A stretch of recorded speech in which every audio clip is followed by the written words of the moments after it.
What is up everyone, and welcome back to another video. So in today's video, we're going to be talking about a very important topic and something everybody's probably thinking about right now, which is how to rank up fast in Fortnite Remix. As you all know, ranks have reset just like every other season. Everybody's on that grind back to Unreal. Some people have already gotten there, but for the rest of you guys that haven't gotten there yet, or you're trying to rank up fast, maybe climb the leaderboards, or just do better than you did last season, today's video is going to help you out. We're going to go over some of the best strategies, best game mode to use, and how to play out each portion of the game in order to rank up as fast as you can. Before we get into it, be sure to drop a like if the video helps you out, subscribe to the channel if you're new and you want to see more. And before we get into it, I've got one more thing for you guys. If you're looking to improve at the game, rank up, and dominate the new Fortnite Remix season, let me introduce you to an awesome tool, tapin.gg. Tapin is the go-to solutions for players who want to dominate the OG season. When you sign up on Tapin, you'll get paired with an Unreal ranked teammate in an instant who you can play matches with, 1v1, or whatever else you need to do in order to improve. One of the best features of Tapin is the fact that there's no waiting. You can go to their website right now while you're listening to this, and you can be in game with a pro level player guiding you through every step in the next couple of minutes. And not only is Tapin quick, but it's budget friendly. It has some of the best rates in the entire Fortnite coaching market. As somebody who's been in the Fortnite coaching market for a long time, their rates are actually shocking. And then beyond all that, Tapin was kind enough to give a special deal just for my viewers. If you use my code Teckoh25 in all capital letters, then you're going to get 25% off your first 2 orders. So all in all, don't miss out on this fantastic opportunity to learn from some high level players and give yourself a boost during this remix season. Be sure to check out Tapin, which is going to be linked in the description. It'll also be in the pinned comment, or you can just go to the website tapin.gg. And of course, make sure you use my promo code, once again, Teckoh25, for a fantastic discount. Thank you, Tapin, once again for sponsoring today's video. So the first big topic everybody debates every single Fortnite season, and the first topic in pretty much every video on how to rank up, let's go ahead and talk about the best game mode to rank up in. And with all the discussions about this pretty much every season, I'm going to make this concept super simple so it's hard to screw up. The best game mode to rank up is whichever game mode you perform best in. There's really not much of a difference in percentage gain versus how you perform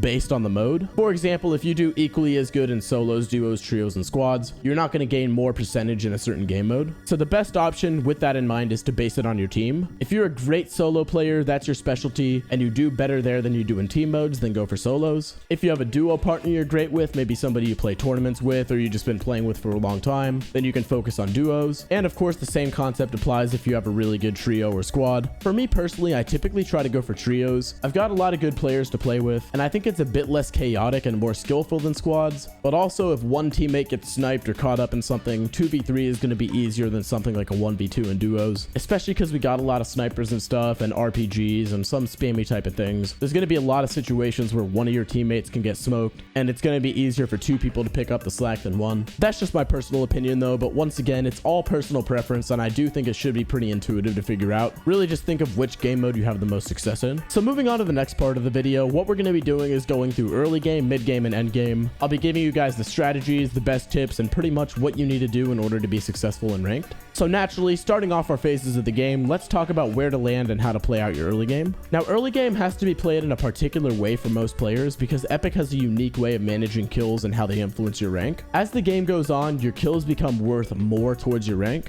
So if you 50-50 someone off spawn, you're going to barely gain anything even if you kill them. But if you get an endgame kill, for an example, you're going to gain way more from that. But also, we need to balance this with the fact that if you're going for a big loot spot, then you're probably going to be contested. So we do want to get good loot, but we also don't want to get destroyed off spawn because we're going to lose a lot of points. And even if we do get a lot of kills off spawn, it's not going to gain us a lot. My top recommendation for where to land for duos, trios, and squads is almost always going to be a major POI, aka just any named POI on the map. If you want to play aggressive, get crazy loot, and you accept the risk, you could drop in a hotter spot like Salty Springs or the Dog Pound. On the other hand, if you're less aggressive, then edge map locations with slightly less loot but also less players might be your jam. You can take it a bit easier off spawn, get some good loot, materials, and all that stuff, so when you do get into fights, you're going to be well kitted. Or if you do play more passive and you land at a bigger spot, one thing you and your team could do is land on the edge of the spot. That way, if things are too chaotic or if you end up in shambles, you can escape quickly. It's really up to you what kind of area you want to land in, but that should give you some sort of idea. And then in terms of solos, you also have plenty of options. The big POIs aren't going to serve you as well, since even if you do get a ton of kills, they're really not going to help your rank. But one great way to still get good loot is to land on the outskirts of a POI and third party once the people there are done fighting, or once they're starting to wrap it up. Since they'll probably be in shambles because of the lack of siphon, it should be a pretty quick cleanup if you're a good fighter. You could also just land at a more quiet area like an unnamed spot or a given loot route if you do want to get kitted up more before you get into fights and avoid those early game deaths almost entirely. There's no way you can guarantee that you're never going to die off spawn, but hopefully by optimizing your drop spot based on your playstyle, your fighting skill, and just your personal preference, you should have a much more successful early game and you should be able to win way more often. Moving on from that and moving swiftly on to mid game, this is, in my opinion, the simplest part of the game. It's where a lot of people seem to struggle the most, but if you're playing it out correctly and you have the right goals in mind, it shouldn't be very difficult. Your goals should be very clear and simple. In mid game, you should have two specific goals: get prepared for end game and get kills as they come. You want to keep upgrading your loadout, whether that's through more looting or fighting other teams or however you can get it. And in terms of fighting, I do recommend you fight during mid game a bit. You do want to get better loot, get some refreshes off of people, but I recommend that you mostly do this on the dead side of zone, also known as the side that people are not rotating into. This will lower the chance that you get third partied and end up in a shambles fight with 2 or 3 other players or teams. Really, the big goal in mid game is to be careful about what fights you take, try to be cognizant of where you're fighting, and always have some sort of purpose for any fight you get into, whether it's to get better loot or to get more materials or whatever it may be. Outside of that, just try to stay ahead on your rotation, set yourself up on elevated areas if you are playing slower, and just be smart about which fights you do or don't take. By rotating intelligently, taking the right fights, and doing all that we talked about, your mid game experience should be simple but effective in ranked, and you should run into very little problems, if any. And lastly, guys, moving on to the final phase of our game, we've got endgame. Endgame is going to be played a little bit differently depending on your rank and whether you get more or less stacked lobbies. Some of you who are nearing Unreal already, especially early in the season, you might notice that your lobbies are fairly stacked and a lot of people stay alive for endgame. But to make endgame simple, you really only need 3 concepts. Those concepts are rotations, refreshes, and height. Starting with rotations, one of the most important things you can do is have well planned out rotations. Now, rotating in endgame, especially in a stacked lobby, it's not really something I can kind of just talk about in a video and give you a good concept for, because it's going to be very, very situational. If you take 100 different games with a random rotation, almost all of them are going to be entirely different from each other, but the fundamentals still do apply. Try to rotate early if you can do it safely, but if you can't do it safely, then try to time it the best way possible to not get killed. Obviously, carrying things like grapplers or launch pads or anything of that nature, even impulse grenades, having mobility items like that is going to make it a lot easier in endgame. And once we get onto the height aspect too, it's going to make it easier to do that. But moving on to refreshes, which ties in with rotations, in endgame you want to focus on getting kills when you're running low on HP or materials so you can quote unquote refresh your loadout and get back in the game. Pretty much any time you can see that you're probably going to start running low on something soon, whether it's ammo, materials, HP, shields, you're going to want to start looking for kills. One of the best ways to do this is to rotate early and put pressure on the people rotating into the zone, or you can look on lower players or towards low ground to find people scrambling and just pick them up. And lastly, the final factor we've got is height. This is going to depend heavily on the circumstances, and you're not going to want to go for height every single game, but usually at some point in the later zones, I'd say like 90% of the time, if you have the HP, loadout, and materials for it, and if you carried mobility as we talked about before, you're going to want to take high ground on the lobby and clear out the rest from height. This applies in every single mode: solos, duos, trios, and squads. Height is just the position of power in endgame. This just gives you the best spot to get kills and keeps you safe from anybody on low ground who may be scrambling to get kills. Because the problem is, if you were to stay on low ground, you can get away with it, but it's going to be a lot more risky because you're going to have random people down there scrambling, people that ran out of materials or ran out of HP, and they're just going to jump in your box and try to get a last minute kill on you. You don't want to deal with that. And while all that's going on, you're probably going to be getting sprayed from high ground if you decide to take low ground. So in general, almost always you do want to go for height.